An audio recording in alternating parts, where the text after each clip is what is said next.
to Probate Mastery Group Coaching, everybody. I'm obviously not Chad Corbett. I'm Katt. Most of you probably know me well. For anyone that's not familiar with my background and expertise, both with marketing, promotions, and real estate, I ran a real estate ISA call center for about 5 years. Our company, The Right Agency, was the original vendor for all the leads. So if you used all the leads for ISA up until the end of 2018, that was actually the company I started, and I might have made some of your appointments for you. I do also want to give a quick shout out to Jen Bailey. She is an incredible marketing and brand wizard. You could pick her brain for days. She's got so much knowledge. Me and Jen are trying to start these calls with a focused topic to get you going. The last 3 or 4 calls, we've really focused heavily on video marketing, content marketing, YouTube and Facebook heavily. I thought of this company near me called Cedar Hollow Woodworking. Now, I don't even remember the guy's name, but I know his brand name so well because he did one thing that I think is the most incredible strategy. And that's just that he's become a super top level Google contributor. I've only lived in Cocoa, Florida since right before the pandemic started. So looking up restaurants to go to. I'm from New York and I want soggy wings. I'm looking on Google for the best reviews. Well, I look at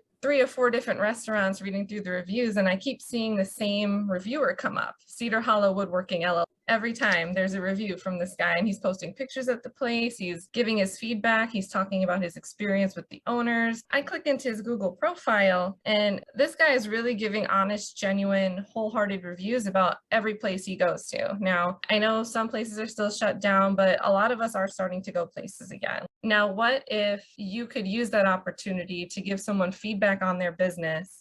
That's exactly what this guy did. I'm going to link in the chat and in the show notes to his Facebook page. He's got 6,000 likes.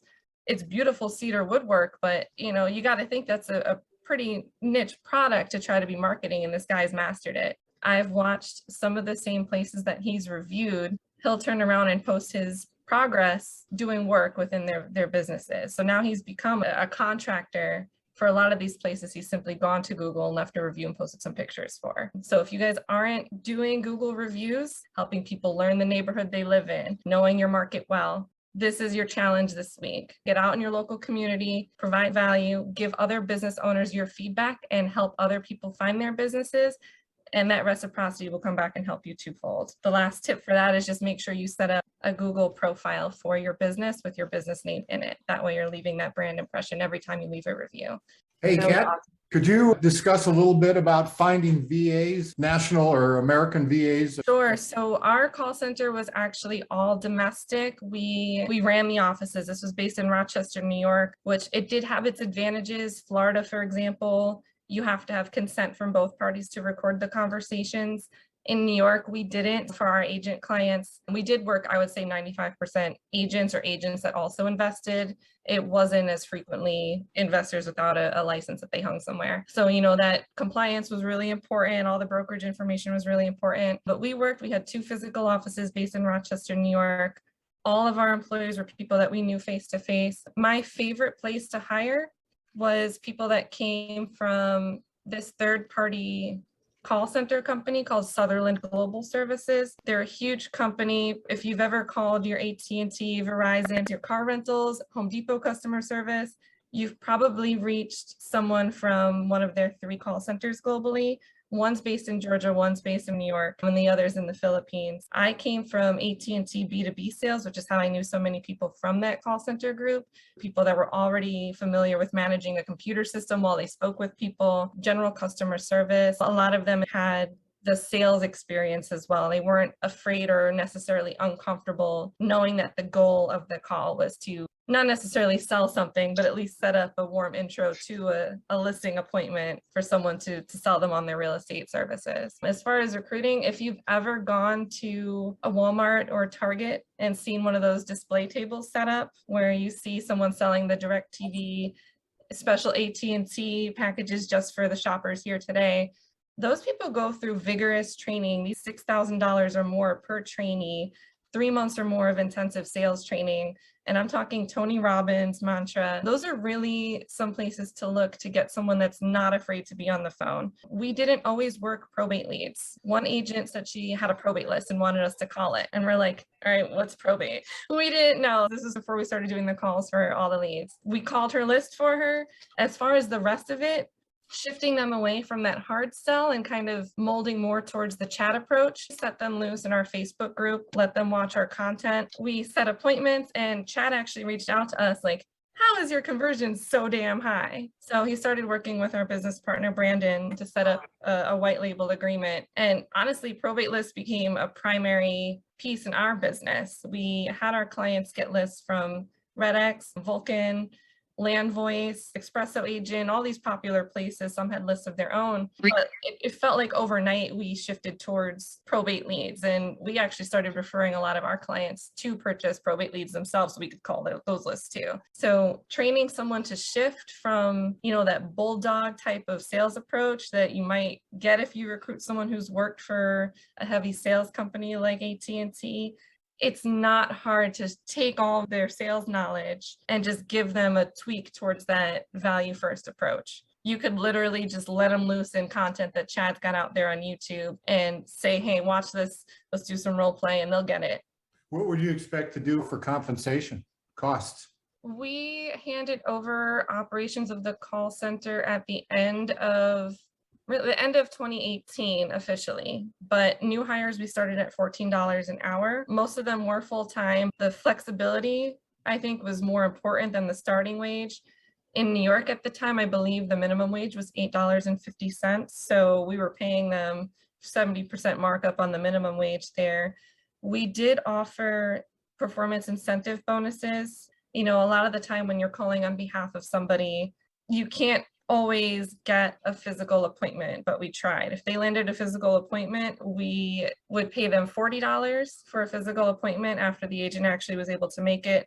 If the agent changed their mind and they had a scheduling conflict, we still honor that for the ISA appointment center. For phone appointments, we would pay a $15 incentive, but it had to be a solid appointment. Now, again, remember, we were able to do quality control where we could go back and listen to these calls since we're in New York and we were able to record the calls there.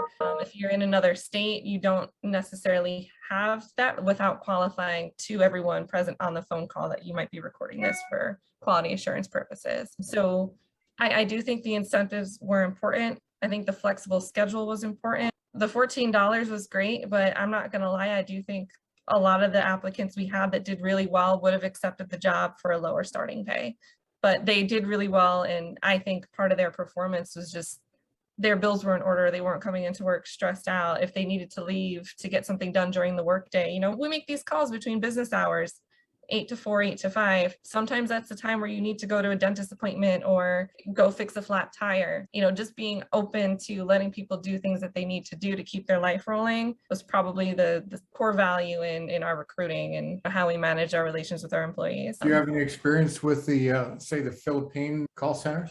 So not exactly, not as far as recruiting myself or vetting anyone to work with. I did oversee with all the leads an integration process where they did bring 2 ISAs on as a vendor contractor. It didn't last that long, but it was more because the system we were switching to the 5.9 dialer, it wasn't what they were already familiar with, and we hadn't learned 5.9 enough to be able to teach it to someone else over the phone ourselves. So I actually have a high opinion of hiring international ISAs and virtual assistants. I do think there is just as big of a role on you to make sure your systems and processes are outlined properly, that the delegation is in place, and that you're just there and make yourself present, whether it's a once a week 30-minute refresher call. So you might save money, but I don't think that you can put in any less dedication and commitment to recruiting and hiring someone, whether they're working in your office, working in your neighborhood, or working overseas. Great, thank you. I appreciate. Yeah, no problem.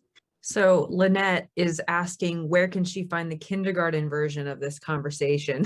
Honestly, and get to know Jen really well here, both of us are working to produce written content that's structured step by step, where we can actually walk you through where you should start, what's probably your best bet to focus on first, even if you want to do all of these things eventually. How can you implement this pathway and do it well, get it right to the point where you can streamline it, manage your insights, make sure that everything is still giving you a good return week after week or month after month, and then delegate it somewhere else so you can scale or start the next branch of your business. And I know, Lynette, I do believe you're already in the Estate Professionals Mastermind group on Facebook.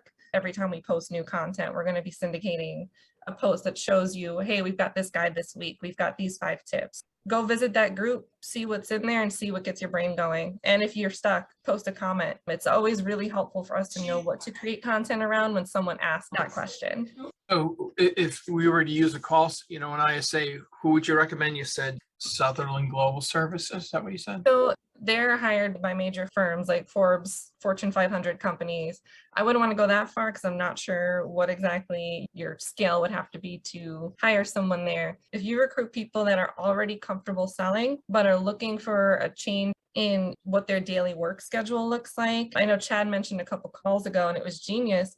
Someone having a kid, he was speaking about a woman, but it could be a dad too. Someone having kids that wants to be at home a little bit more often, doesn't want to have to spend an hour commuting, wants the ability to say, hey, I can work from my home office, eat my lunches at home and save $30 because I'm not buying Starbucks twice a day and overpriced pizza somewhere. People that are trained and are happy with the work, want to do something that's either more fulfilling or more amenable to their daily lifestyle, those are your perfect candidates. Just because you're a person hiring for a small business doesn't mean you can't go post a listing on Indeed, on Craigslist, on Facebook, even on your own website. If you put up a careers tab and create a careers page, you'd be surprised who will apply. And you can go through their resume, see if they've got similar experience to where I'm pointing you, and give them an interview. Throw them in the group, send them a video, have them check it out and see, would you like calling in an appointment setting in this space, and see what feedback they give you. It's not necessarily the pay, it's the lifestyle of being able to work from home and not feel like you're doing something like chasing someone for debt collection calls. A lot of people want to get out of that space. They'll feel more like they're helping people rather than hounding them down. Same thing, if we go back to the beginning of the conversation that we opened with, being a local contributor, providing value, just think about how many people you can find just from having a 30-minute conversation with your barber or your hairdresser. Like, you don't always have to go in there and say, oh, the kids are great, school's going great, husband just got a new job. You can go in there and say, hey, I'm working on this business project. It's really awesome. Do you know anyone, one of those 20-year-olds about to go to college? Oh, and if they're comfortable enough making TikTok videos, you think they can have a phone conversation? I think they can. So your hairdresser might have a teenager, an entrepreneurial teenager, eager to be mentored, building their skill set and doing something before they go off to college in 8 to 12 months. You could really find people anywhere. Ask people for who they'd recommend to do something like this, and they'll tell you. Thank you. No problem. Jonathan, I'm glad you made it. Thank you so very much. I love this. I love the structure. It just speaks to my soul, and I'm just enjoying this. I'm enjoying this call. So please. Over the years, trying to get used to making content that fits in a square picture for Instagram, you got to break down an hours long conversation into a bullet point list with 5 items that you can fit into a little social graphic. As a takeaway for you guys that are trying to figure out, what can I create for Instagram that isn't just a picture of a house I just listed or just sold? Sometimes things that you think are valuable, even just something that another small business owner in your community could use. You don't have to make it centered around this idea that you can help someone buy or sell a home. You could list 5 tips about ways to network with other professionals in your community. You could offer the same value that you take away from here, put it in your own branding, your little 5 bullet point list, post an Instagram picture, and start doing that community building. I'm assuming almost everybody here has a Facebook unless they just don't want to have a Facebook. I feel like in real estate, it feels like Facebook's the place to be at. But there's so much opportunity in so many of these other places if you know how to create content for that platform and know who you can reach on those platforms. Yeah, I think a lot of people are on YouTube. Yep, and I'm working on a FAQs that I want to challenge everyone that's part of our community to create. I'm up to 16 questions, and I think that'll round it out. You guys aren't going to have to do all of them, but you should do at least 6 of them. Facts that you guys should record your own videos answering common probate questions. That way you guys don't get stuck in this analysis paralysis of, well, I want to start my YouTube channel, but what the heck do I write about? What the heck do I talk about? I'm going to give you these 16 questions. We can brainstorm the possible answers for the questions together. Obviously, anything that's specific to your market, you'll have your own video where you share your local expertise. But really, those 10 or so core questions a personal representative would want to know when they're visiting your probate website or checking out your cute little square Instagram posts. Might want to know, like, what is probate? How do I know if I'm in the will? Like, how many people do you think want to know if they're in somebody's will? That's a question I'd click and watch your video on if you posted it. It's like when people post those foundmoney.com when you left a paycheck with a previous employer. People love clicking that stuff. So I will be getting those out to you. And if you guys commit to it, make 16 videos, you're going to get a bite off of it. Is anyone here making videos now on YouTube? I've made some.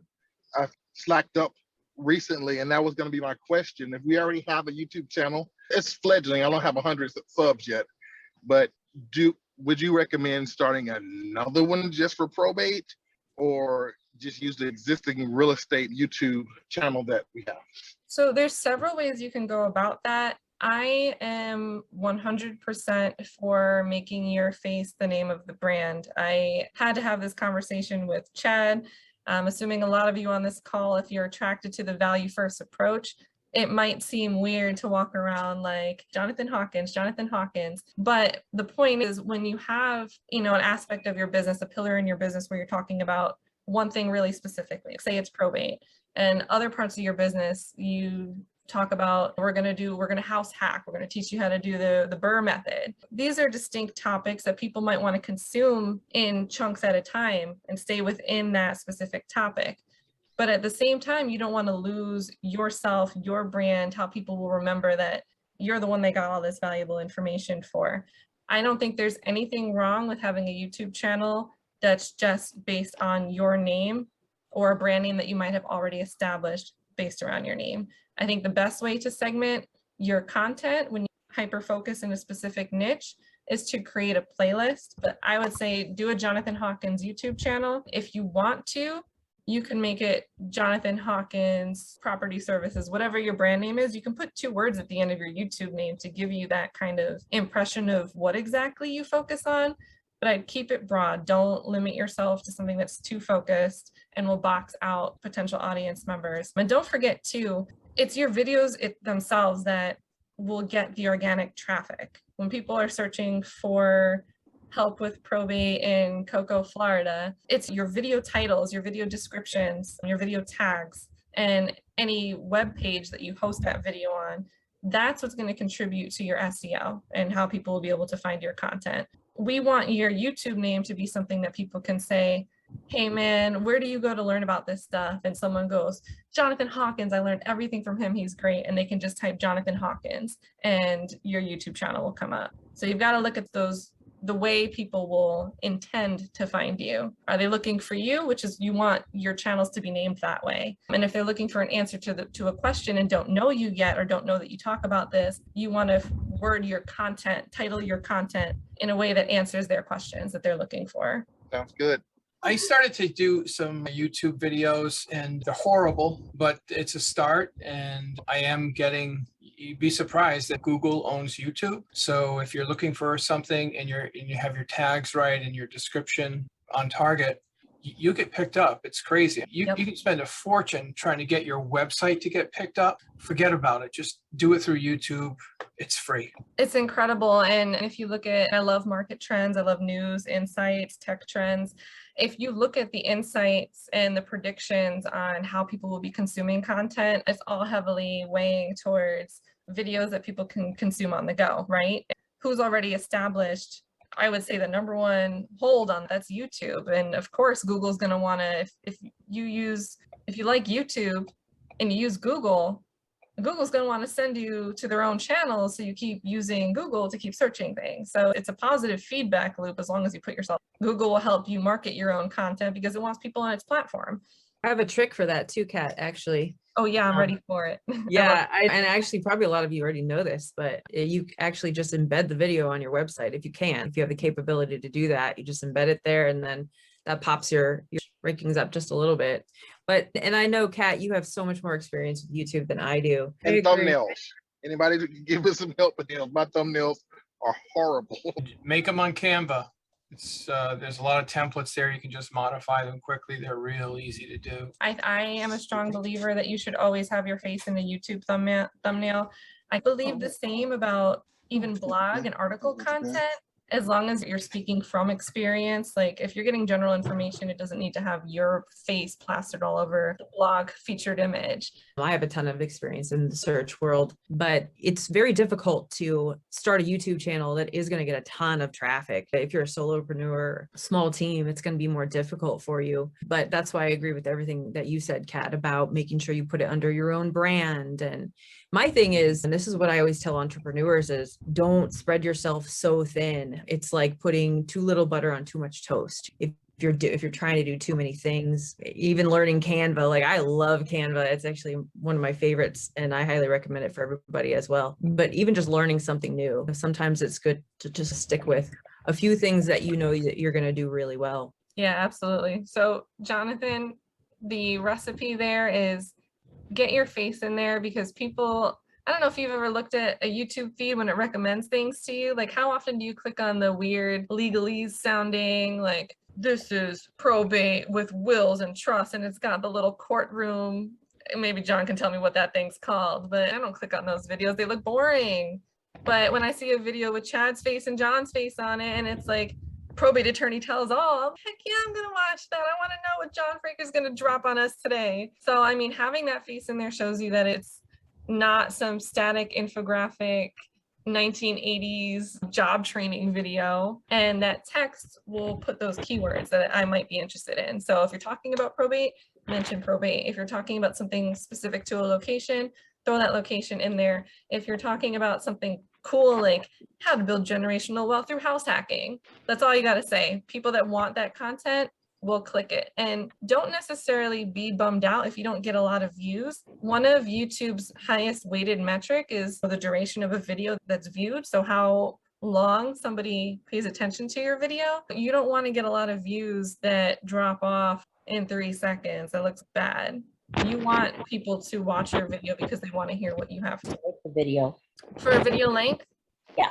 All these trends are these less than 60-second Instagram reels and TikTok videos. My grasp over this strategy is with YouTube, you want to aim for anywhere between 5 minutes and longer.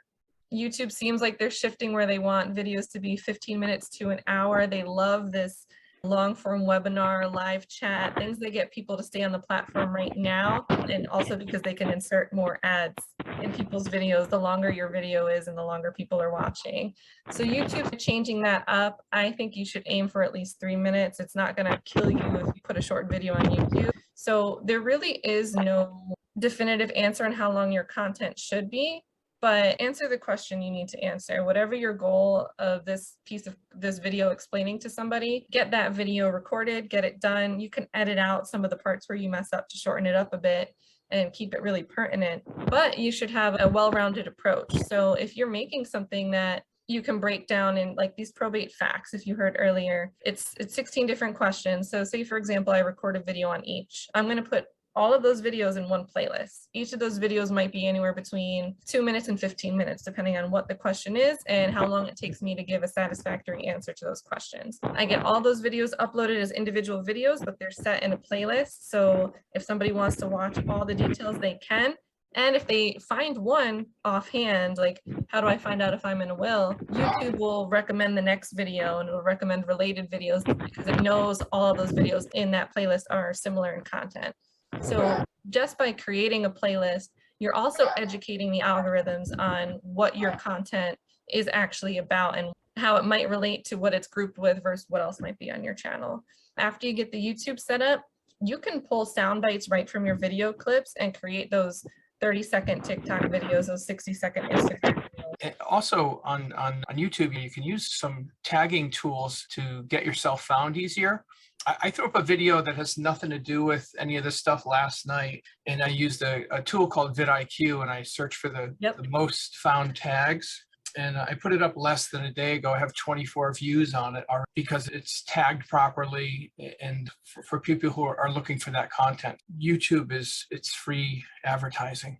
So. Yep, and don't forget with YouTube tags, they're going to give you a field where you can input tags. I think they give you up to 500 characters. So you can get 2 or 3 dozen tags in there depending on how long your tags are. These are things that kind of do more to educate Google and tell YouTube the general what your content might be about. but you can also include 3. They only let you do 3 hashtags within the description of your YouTube videos. And those are hashtags that will become clickable. They'll be hyperlinked when someone's looking at your video.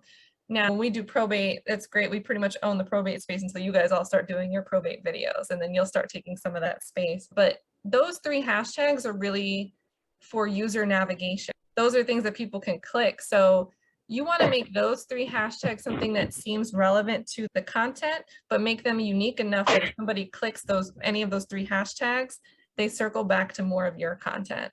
So for example, if we all start making all these probate videos and we use probate as one of our 3 clickable hashtags in the description of our YouTube videos, I think if we get 100 people to make 10 probate videos and all of them tag it probate, well, when we're clicking that, we're all just going to swarm to each other's channels. But if you do it like J Hawkins probate as your hashtag, people are inclined to click, and that will funnel them to more of your own things that you've used that hashtag for.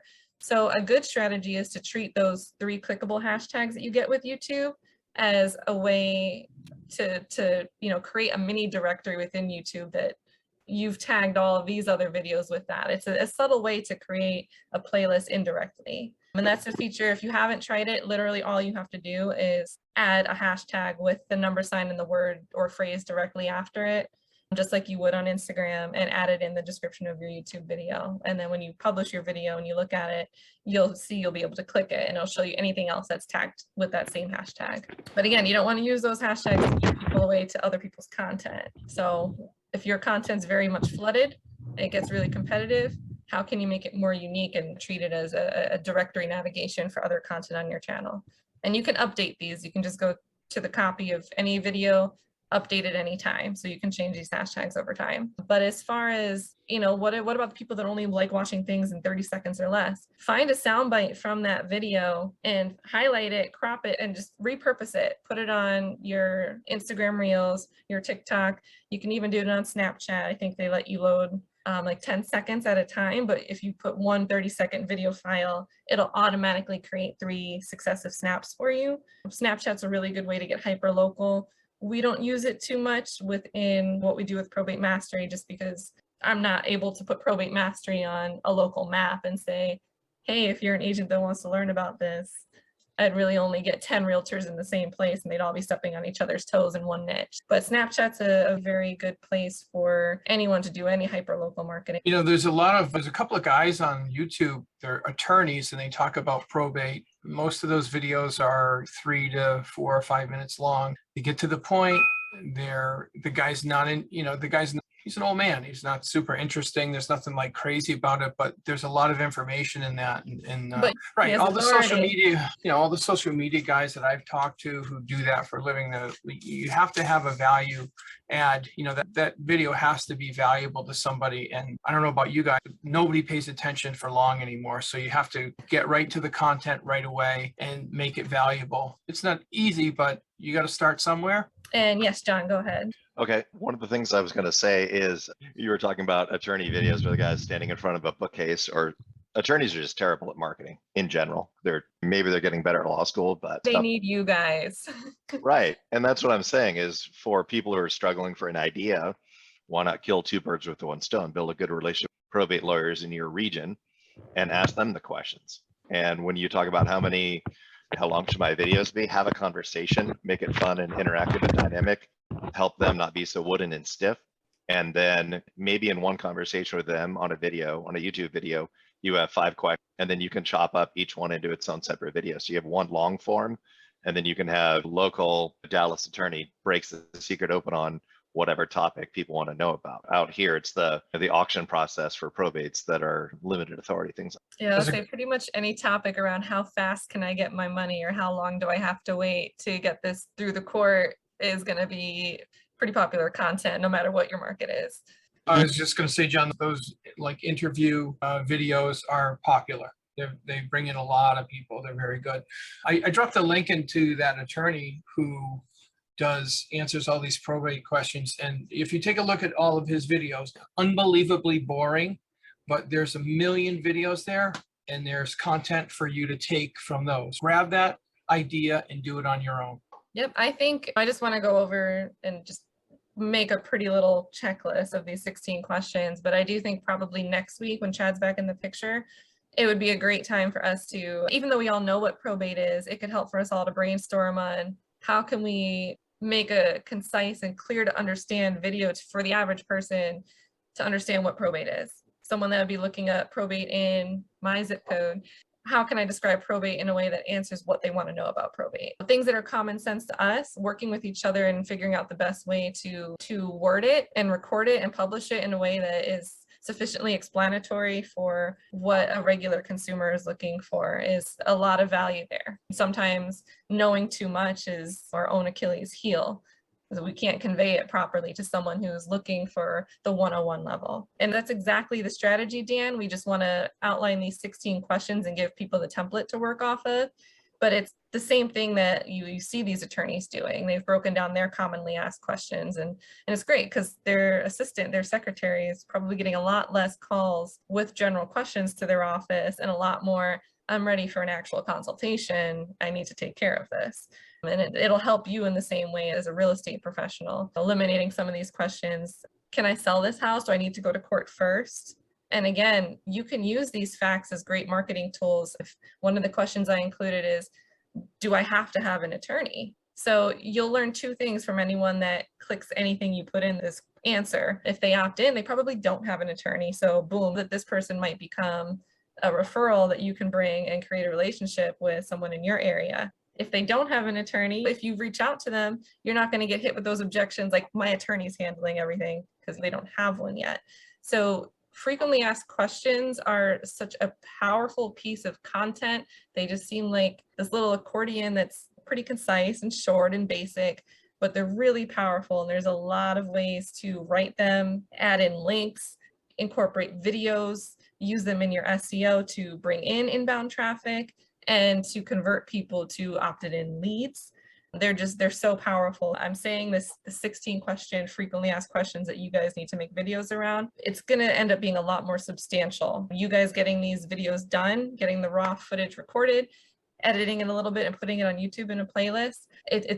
You can repurpose it in so many ways that it could really become a robust piece of content for you. You don't have to give them all the answers. You give them enough to whet their appetite, and then they may ping you for more help. Yep. And then you can forward them to your attorney or some of the attorneys that you recommend. This guy also has trust, estate planning, LLCs, tax savings, all kinds of stuff. I mean, there's a ton of stuff. And that's the other thing. Like you might have someone coming to look up the probate that they might have questions. They're left out of the will. They're frustrated because their sibling is the responsible one and got named the executor. And they know that they're not going to get anything from this, but they might be doing the research to find out, like, how do I structure this right next time?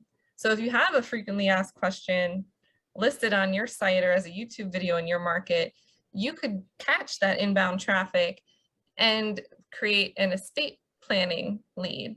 So again, these are probate facts.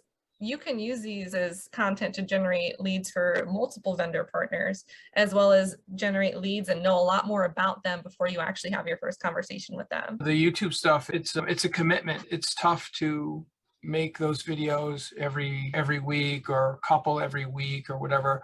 You should try to make a few at once, batch them, and then release them over time so it's not so time consuming, because it is really time consuming. It's you got to commit to it. But everybody I know who does, there's a ton of people crushing it from YouTube, you know. Yep. And I guarantee if you look at some of your favorite channels that you got, and it doesn't have to be real estate, it could be like your favorite cooking channel, whatever it is that you have saved on, you're subscribed to on YouTube. If you go back to 2-3 years ago, intentionally produced content probably looks the same quality as all of us on Zoom. Like your favorite YouTube channels all started somewhere. So you have to get over that, this is what I look like on video. I only like when I take pictures of myself, or the sound is bad, the video is bad. Your favorite YouTube channels, you've watched their content even when there was static or someone was mowing the lawn outside or they had a crappy camera to start off with. You followed them through that journey and you probably are more endeared to them all because of that. Yeah, the video quality does not have to be fabulous. Any iPhone or Android phone now is plenty. I have really nice equipment. I use my phone most of the time because it's just quick and simple. It doesn't have to be fantastic quality, but the content has to be interesting. You have to give them something of value. Who's that attorney you mentioned? His name is Lee R. Phillips. I put the link in the chat. And I'll get both of those in the show notes. Dan, if you want me to post your YouTube channel in the notes, I will, and get you some traffic. Oh, I think I've seen Legalese. I remember laughing at the name.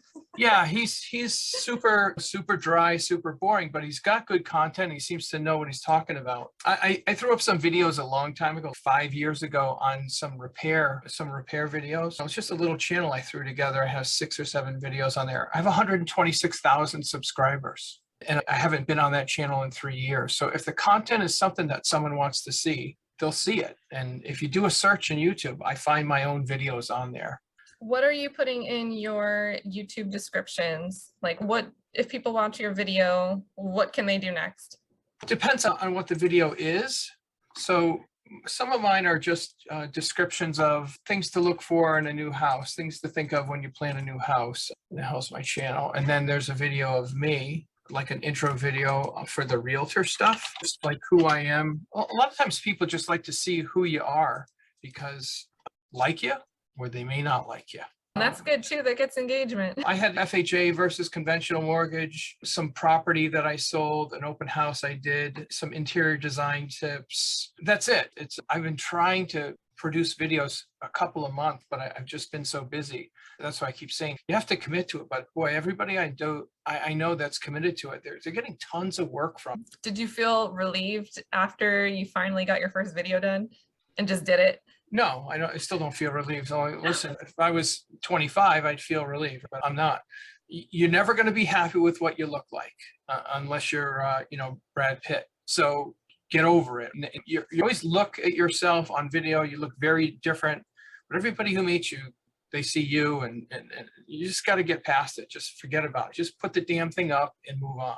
Get some content up there and get found. It's free business. 100%. A couple rules that I've picked up over time. Actually, one's from Chad. Chad always says to never script it, like never ever script your videos. And then the other one though is never to allow yourself to do a retake or to start over again. Just know that the first take is it, and you'll get through it and it'll be great.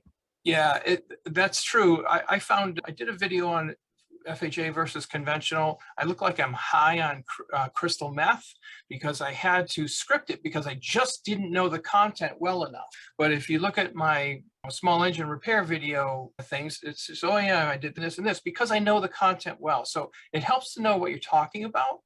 When you don't and you're doing it blindly, it's really hard, but you should just use an outline, never script, just bullet point. 100%. It doesn't mean that you just start talking, because then you might lose your way. It'll be really embarrassing. Let me drop this in here too, guys. This guy, this Sherrard guy, he's 25, 28. I don't know. He's bought a Lamborghini. He's like the best realtor in Calgary or something.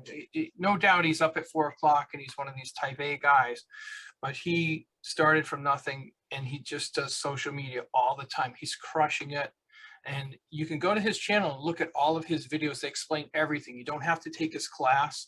His videos explain everything. It's all like free training. If you decide to go the social media route, I would look at those videos. And there's other guys on there who do the same thing, but it's free training. Hey, this is Jayhawk. This is Jonathan. Can I add something in right quick? That would be the name Karen Carr. I don't know if that name is rung out before, but she has a group called YouTube for real estate agents. She used to be with, I don't know, she still could be with Keller Williams or whatever, but it's Karen, Karin, Karen Carr. And she's done a really good job in helping me when I started, as far as how to get together, SEO, things of that nature. I had not a clue. So if you guys are anything like me and all that's like foreign language to you, like Greek, which was for me, yeah, a whole lot. So I just want to drop that name in there. Hey, I just dropped her Facebook group in the chat. Yeah, so that Karen Carr, she has a book called YouTube for Real Estate Agents. Mhm. And the book's like $7 on Amazon. It takes, any moron can read it in a couple hours. And I'm proof of that. Get the book so you can read it and highlight it. She also does a class. Everything she does is in the book. You don't need the class. You have to implement it or it's not going to help you. The book's $7 on Amazon. Get it. Yep, awesome. All right, so next week, everyone, we're going to come back. You guys are going to have full-fledged YouTube channels. You're going to be sharing it in our group so we can help you grow and evolve. Is that what we're going to do? Okay. All right, awesome. I was So we're looking for gonna the keep book. pumping I out. can't, but I think KarenCarr.com, if you just type her name, she's just got type- yeah, she's you- got everything on her website. But really, you should join the Facebook group if you're like me. I check my emails like in succession. I go back and read through the last 2 pages of new emails. If you know that you're not attentive unless you're following someone on the platform you prefer, follow her YouTube channel. I know she has a YouTube channel as well. Go in her Facebook group. Check out the website when you're ready, but obviously you won't forget to do it if you connect with someone on one of those platforms that you use every day. That's why, Jonathan, I say you always put your face in the YouTube video, because the same way that we're speaking about Karen and Dan knew exactly who Karen was, that's why your YouTube channel, there's nothing wrong with making it Jonathan Hawkins, Chad Corbett. I don't have one yet, but when I do, it's going to be Katt. Your social media handles, all of that. Like, as much as you're creating content, you're the person speaking. You should always be speaking as yourself. Shake that elementary, middle, high school notion that everything needs to be written in the third person. You can't ever say the word I in a paper. Shake that, because social media marketing is the exact opposite. Like, people learn to trust you, trust your expertise, tune into you, even when they disagree with you or think that they know something better than you do. They're happy to communicate with you because they like you as a person, and now you've got engagement. So social media is exactly social. put your face on there, because that's how people will recognize you out and about town. One of the guys in my group, somebody knew him on a walk with his dog, saying, "Aren't you Kevin Walsh?" "Oh yeah, you're that real estate guy." He's only that's 5'1", awesome. and they still recognized him. It happens, and that could be, you could make 5 figures off someone recognizing you off one video. Put that face up there, Jonathan. All right. So All right. 4 o'clock, I think everyone here is on our Facebook group or our YouTube channel at this point, but if you're not, make sure you go to Estate Professionals Mastermind in Facebook. Our YouTube channel is under Chad Corbett's name, and it'll be all of the Estate Professionals Mastermind content as a playlist, as well as any other tips from the trainer he does.